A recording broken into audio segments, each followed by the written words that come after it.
Part 2. Strings are sequences and indexing. The concept. Now let us move to Part 2, where we talk about how strings are structured. In Python, strings are classified as sequences. This means that characters are not just thrown into a bucket randomly. They are organized in a strict, specific order from left to right.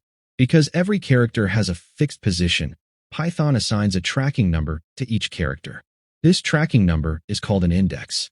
The most important rule to remember in Python is that indexing always starts at 0, not 1. So, the very first character of your string is at index 0, the second character is at index 1, the third is at index 2, and it continues down the line. If you want to grab just one specific letter from a string, you use its index number inside square brackets. But Python has an even cooler feature called negative indexing. Negative indexing allows you to look at the string from right to left, starting from the very end. Instead of counting forward from 0, you count backward from the end.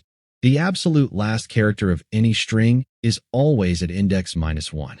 The second to last character is at index -2, the third to last is at index -3, and so on. The code explanation.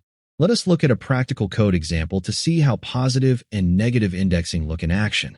In this code, we create a variable named word and give it the string value Python. This word has 6 letters.